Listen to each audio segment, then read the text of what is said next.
الحمد لله نحمده ونستعينه ونستغفره ونؤمن به ونتوكل عليه ونعوذ بالله من شرور أنفسنا ومن سيئات أعمالنا من يهده الله فلا مضل له ومن يضلل فلا هادي له ونشهد أن لا إله إلا الله وحده لا شريك له ونشهد أن سيدنا ومولانا محمدا عبده ورسوله أما بعد فأعوذ بالله من الشيطان الرجيم بسم الله الرحمن الرحيم وما خلقت الجن والإنس إلا ليعبدون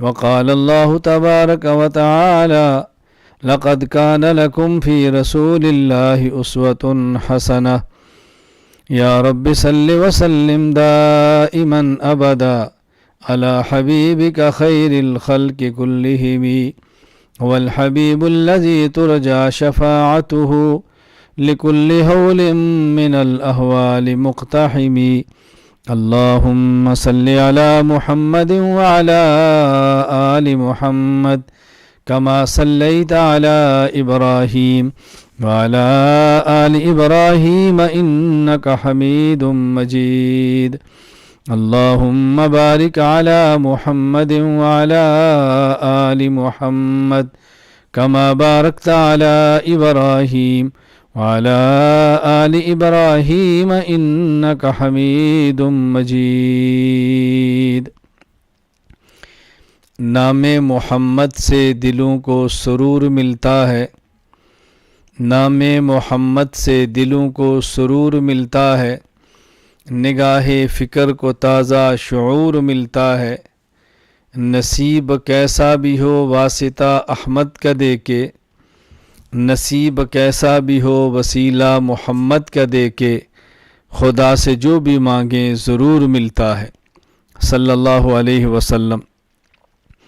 معزز علماء کرام، میرے نہایت واجب الاحترام بزرگوں، مسلک اہل سنت والجماعت احناف دیوبند سے تعلق رکھنے والے نوجوان دوستوں اور بھائیوں، ہمارا آج کا جلسہ جو سیرت النبی صلی اللہ علیہ وسلم کے نام سے منعقد کیا گیا ہے، ہمارے جلسے کے میزبان حافظ سراج احمد لنڈ مورو سے ہیں، اور مولانا محمد احمد حنفی صاحب حافظہ اللہ تعالی، مجھ سے انہوں نے یہ فرمایا کہ ہماری خواہش ہے کہ اس جلسے میں کچھ وقت آپ کا بیان ہو جائے۔ میں اس کو صادر سمجھتا ہوں، اپنی خوش قسمتی سمجھتا ہوں کہ سیرت النبی صلی اللہ علیہ وسلم کے عنوان پر ہونے والے جلسے میں میری حاضری ہو، قیامت کے دن ان لوگوں میں شمار ہو جو سرکار دو عالم صلی اللہ علیہ وسلم کا نام لیں، رسول اکرم صلی اللہ علیہ وسلم کی سیرت کو بیان کریں، آپ کی مبارک سیرت کو اختیار کریں، آپ کے مبارک نام کے، آپ کے مبارک اوصاف کے، آپ کے مبارک مقدس مشن کے تذکرے کریں۔ اللہ تعالی ہمارا یہ اجتماع اپنی دربار میں اپنے کرم سے، اپنے فضل سے قبول فرمائے۔ میں آپ کی خدمت میں گزارش کرنا چاہتا ہوں، یہ بات اچھی طرح ذہن نشین فرما لیں کہ رسول اللہ صلی اللہ علیہ وسلم کی سیرت کو منانا اہم نہیں جس قدر آپ کی سیرت کو اپنانا اہم ہے۔ سیرت پہ بولنا اور سننا اہم نہیں، سیرت کو اختیار کرنا اہم ہے۔ بیان کرنے والا اور بیان سننے والا دونوں پہ لازم ہے وہ رسول اکرم صلی اللہ علیہ وسلم کی سیرت کو اختیار کریں، نبوت کی زندگی کو اختیار کریں، خاتم الانبیاء صلی اللہ علیہ وسلم کی مبارک سیرت کو اختیار کریں، آپ کی مبارک صورت کو اختیار کریں، نبی کریم صلی اللہ علیہ وسلم کی مبارک زندگی کو اختیار کریں، آپ نے جو عقائد دیے ان کو اختیار کریں، آپ نے جو دین دیا اس پہ اپنی جان، اپنا مال، اپنی اولاد، اپنا سب کچھ قربان کرنے کا عزم کریں۔ یہ اہم ترین چیز ہے۔ رسول اکرم صلی اللہ علیہ وسلم کی تعلیمات کو پڑھیں، رسول اللہ صلی اللہ علیہ وسلم کی تعلیمات کو سمجھیں، رسول اللہ صلی اللہ علیہ وسلم کی تعلیمات پر عمل کریں، رسول اللہ صلی اللہ علیہ وسلم کی تعلیمات کو عام کریں۔ علم سے زیادہ عمل کی ضرورت ہے۔ ہمارا چلنا، ہمارا پھرنا، ہمارا بولنا، ہمارا اٹھنا، ہمارا بیٹھنا یہ بتائے کہ کس نبی کی امتی ہیں، ان کے پیغمبر نے دین کیا دیا ہے۔ ہمارے بولنے سے اہم ہمارا چلنا ہے، ہمارے بولنے سے اہم ہمارا عمل کرنا ہے۔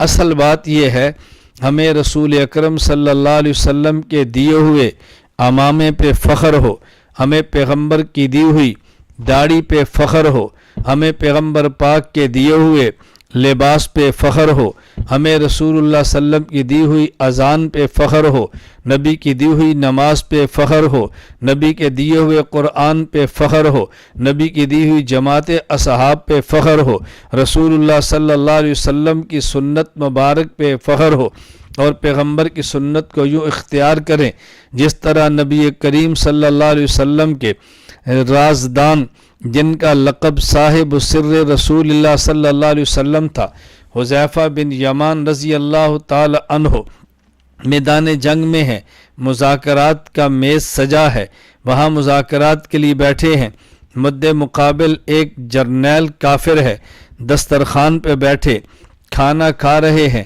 حذیفہ بن یمان کے ہاتھ سے لقمہ گر کے زمین پہ جاتا ہے، حذیفہ لقمے کو اٹھا کے صاف کر کے کھا لیتے ہیں، ساتھ بیٹھے ہوئے ایک شخص کونی مار کے یہ بات کہتے ہیں، یہ لوگ کیا کہیں گے، کھانے کا سلیقہ بھی نہیں ہے۔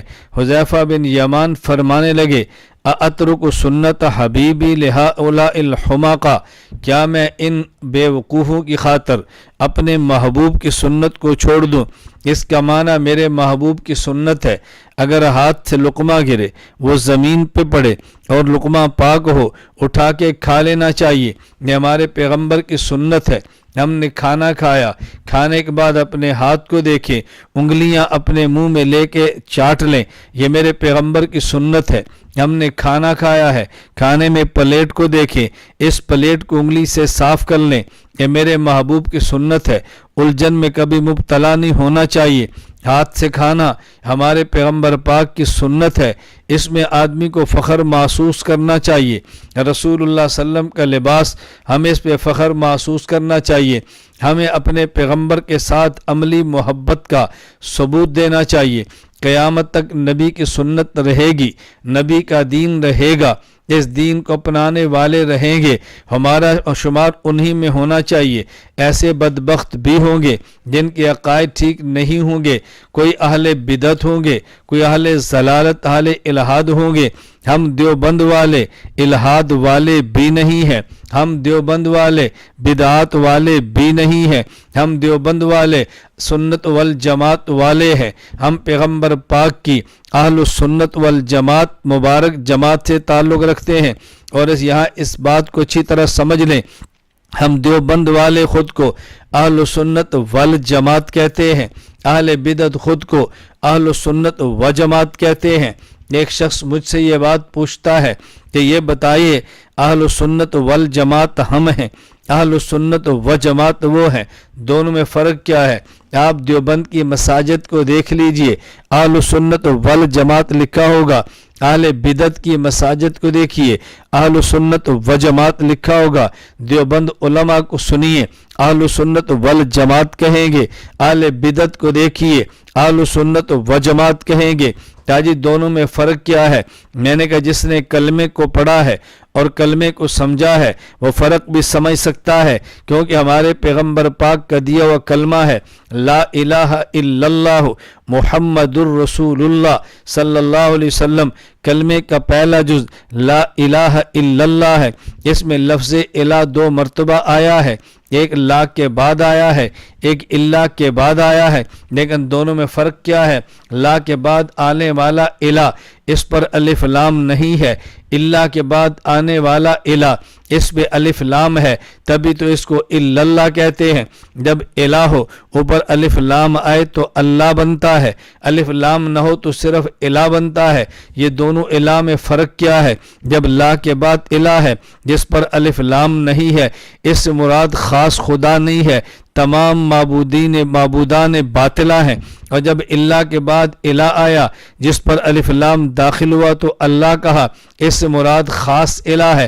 اس کا مطلب یہ ہے کہ جب الہ پر الف لام آ جائے تو مراد خاص الہ خدا ہوتا ہے، الف لام کو ہٹا دیا جائے تو پھر عام الہ معبود باطل بھی اس میں شامل ہوتے ہیں۔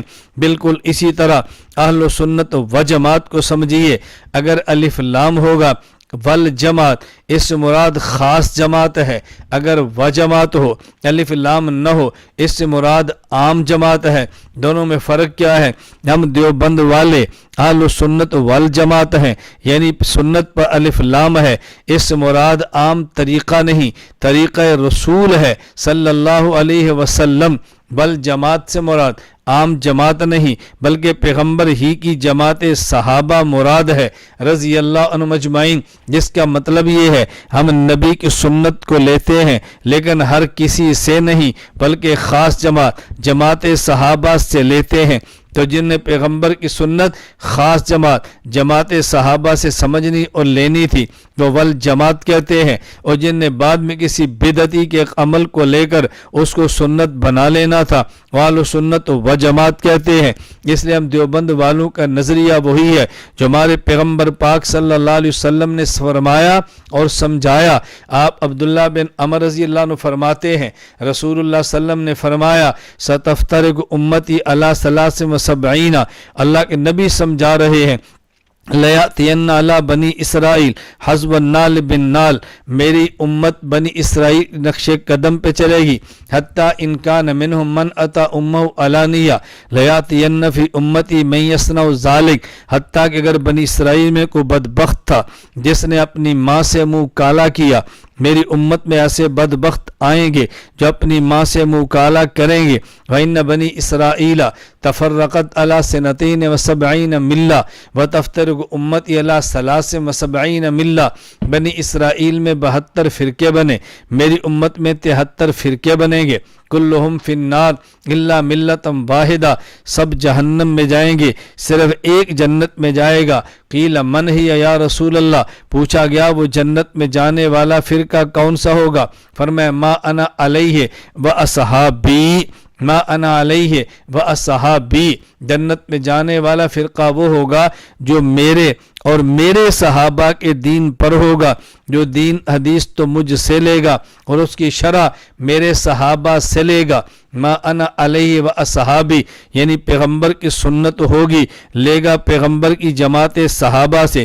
اس لیے ہم اہل سنت و جماعت نہیں اہل سنت والجماعت کہتے ہیں۔ یہاں بات اور بھی سمجھ لیجیے، پیغمبر پاک نے جس فرقہ کو فرقہ ناجیہ فرمایا، نجات پانے والا، فرقہ ہادیہ فرمایا، ہدایت پانے والا، وہ فرقہ کون سا ہے؟ ما انا علیہ و اصحابی، جو حدیث پیغمبر سے لیتا ہے، مانا پیغمبر کے صحابی سے لیتا ہے۔ یہ میں بات اس لیے کہہ رہا ہوں، ہمارے ہاں ایک معاملہ اور بھی ہے، ایک فتنہ اور بھی ہے، ایک فرقہ اور بھی ہے۔ وہ کون سا؟ ہر بات میں کہیں گے ہم تو پیغمبر کی حدیث پہ عمل کرتے ہیں، ہم تو نبی کی حدیث کو لیتے ہیں۔ بھائی دیوبند والوں سے پوچھو تو ہم بھی تو یہی بات کہتے ہیں، ہم نبی کی حدیث کی بات کرتے ہیں۔ بس اوقات لوگ پھر الجھن کے اندر مبتلا ہوتے ہیں۔ بھائی آپ یہ بتائیں ان میں اور آپ میں اختلاف کیا ہے؟ میں کہتا ہوں پہلے ان سے پوچھ لیجئے پھر ہم سے پوچھئے۔ کیا جی ان سے پوچھا ہے؟ میں نے کہا وہ کیا کہتے ہیں؟ کیا جی ان سے پوچھا تو وہ کہتے ہیں اگر تم نے بات ماننی ہے حضرت محمد نبی کی ہمارے پاس آؤ، اگر بات ماننی ہے امام ابو حنیفہ کی تو ان کے پاس جاؤ، اگر تم ہمارے پاس آؤ گے تمہیں حدیث ملے گی، ان کے پاس جاؤ گے تمہیں فقہ ملے گی، وہ تو یہ بات کہتے ہیں۔ میں نے کہا نہیں، جھوٹ بولتے ہیں۔ کیا جی آپ کیا کہتے ہیں؟ میں نے کہا ہم کہتے ہیں ان کے پاس جاؤ وہاں بھی حدیث ہے، ہمارے پاس آؤ، یہاں بھی حدیث ہے۔ کوئی جی دونوں میں فرق کیا ہے؟ میں نے کہا دونوں میں فرق یہ ہے، مسئلہ حدیث کا نہیں ہے، مسئلہ حدیث کو سمجھنے کا ہے۔ میں ایک مثال دوں گا تو بات سمجھ آئے گی۔ مجھے ایک شخص کہنے لگا آپ امام کے پیچھے فاتحہ پڑھتے ہیں؟ میں نے کہا نہیں پڑھتے۔ کوئی جی دلیل کیا ہے؟ میں نے کہا جو پڑھتے ہیں پہلے دلیل ان سے لیجئے۔ کہا جی ان سے تو پوچھا ہے، وہ کہتے ہیں حدیث پاک کے اندر ہے لا صلاۃ لمن لم یقرأ بفاتحۃ الکتاب، جو شخص فاتحہ نہ پڑھے اس کی نماز نہیں ہوتی۔ میں نے کہا یہاں اللہ کے نبی نے کیا فرمایا؟ لا صلاۃ لمن، جو فاتحہ نہ پڑھے اس کی نماز نہیں ہوتی۔ وہ کیا کہتے ہیں؟ کہا جی وہ تو اس حدیث کو یوں سمجھاتے ہیں لا صلاۃ لمن لم یقرأ بفاتحۃ الکتاب، نہیں فاتحہ اس شخص کی جو نہیں نماز اس شخص کی جو فاتحہ نہ پڑھے، امام کے بھی جو فاتحہ نہ پڑھے، خواہ وہ امام ہو، خواہ وہ مقتدی ہو، خواہ وہ اکیلا ہو۔ میں نے کہا انہوں نے جو من کا معنی کیا ہے، جو اتنا لمبا، یہ معنی کس نے کیا ہے؟ خواہ امام، خواہ مقتدی، خواہ اکیلا، یہ خواہ والا معنی کس نے کیا ہے؟ مجھے بتاؤ حدیث کس کی ہے؟ کہا جی نبی پاک کی۔ تو میں نے کہا سمجھ لیتے ہیں، نبی پاک کے صحابی سے رضی اللہ تعالیٰ عنہ، حضرت جابر پیغمبر کے صحابی ہیں، وہ اس حدیث کا معنی بیان فرماتے ہیں لا صلاۃ لمن لم یقرأ بفاتحۃ الکتاب ان ھذا اذا کان وحدہ، جو شخص فاتحہ نہ پڑھے اس کی نماز نہیں ہوتی۔ یہ حدیث اکیلے آدمی کے لیے ہے۔ اس کا مطلب کیا؟ مقتدی کے لیے نہیں، یہ اکیلے کے لیے ہے۔ آدمی تنہا نماز پڑھ رہا ہو اور فاتحہ نہ پڑھے اس کی نماز نہیں ہوتی۔ جہاں تک تعلق امام کا ہے اس کے لیے دوسری حدیث موجود، مقتدی کا ہے وہاں دوسری حدیث موجود ہے من کان لہ امام فقراءۃ الامام لہ قراءہ، کہ جس شخص کا امام موجود ہے، امام کا قرآن پڑھ لینا، یہ مقتدی کا قرآن پڑھ لینا ہے۔ امام نے پڑھا تو مقتدی نے بھی پڑھ لیا، تو مقتدی کی فاتحہ ہوگی جب امام نے پڑھ لی ہے۔ تو پیغمبر پاک کی حدیث لا صلاۃ لمن لم یقرأ بفاتحۃ الکتاب، اگر اس کا معنی صحابی سے لیں تو پھر امام کے پیچھے فاتحہ نہیں ہے۔ اگر اس کا معنی وہابی سے لیں تو پھر امام کے پیچھے فاتحہ موجود ہے۔ تو بھئی حدیث کی بات وہ بھی کرتے ہیں، حدیث کی بات ہم بھی کرتے ہیں۔ فرق یہ ہے ہم کہتے ہیں حدیث کا لفظ آپ نے صحابی سے لیا ہے تو حدیث کا معنی بھی صحابی سے لو۔ وہ کہتے ہیں حدیث کا لفظ صحابی سے لیا ہے، معنی وہابی سے لیں گے۔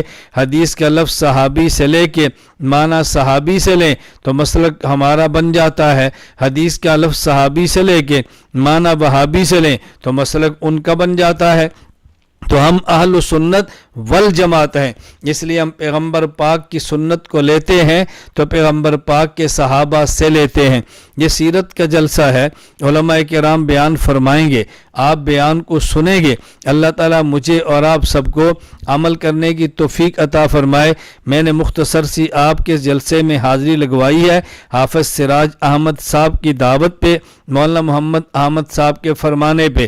جتنے علماء کرام یہاں موجود ہیں، میں علماء کرام کی قدر کرتا ہوں، عزت کرتا ہوں، محبت کی نگاہ سے دیکھتا ہوں، اور آپ سب سے گزارش کروں گا کہ سیرت کے جلسے سے سبق لے کر جاؤ۔ ہم انشاءاللہ پیغمبر کی صورت اپنائیں گے، پیغمبر کی سیرت اپنائیں گے، اپنے سر پہ عمامے اور ٹوپی کا اہتمام کریں گے، اپنے چہرے پہ داڑھی کو رکھیں گے، اپنی اولاد کو مدارس میں داخل کرائیں گے، علماء سے محبت کریں گے، علماء سے جڑ کے رہیں گے۔ میدان علم کا ہو تب بھی علماء کے ساتھ ہیں، میدان تبلیغ کا ہو تب بھی علماء کے ساتھ ہیں، میدان خانقاہ ہو تب بھی علماء کے ساتھ ہیں، میدان سیاست کا ہو تب بھی علماء کے ساتھ ہیں۔ ہمارا مرنا اور جینا علماء کے ساتھ ہے، اٹھنا اور بیٹھنا علماء کے ساتھ ہے، سونا اور جاگنا علماء کے ساتھ ہے، اس لیے کہ یہ علماء پیغمبر کے وارث ہیں۔ رسول اکرم صلی اللہ علیہ وسلم نے فرمایا ان العلماء ورثۃ الانبیاء، علماء ہی صحیح معنوں میں پیغمبر کے وارث ہیں۔ اگر پیغمبر کی وراثت ملے گی تو علماء سے ملے گی، دین ملے گا تو علماء سے ملے گا، دین کے سارے شعبے ملیں گے تو علماء سے ملیں گے۔ اس لیے علماء کے ساتھ جڑ کے رہنا ہے، علماء سے تعلق مضبوط رکھنا ہے۔ اللہ مجھے بھی اور آپ سب کو بھی سنت کے مطابق زندگی گزارنے کی توفیق عطا فرمائے۔ وآخر دعوانا ان الحمد للہ رب العالمین۔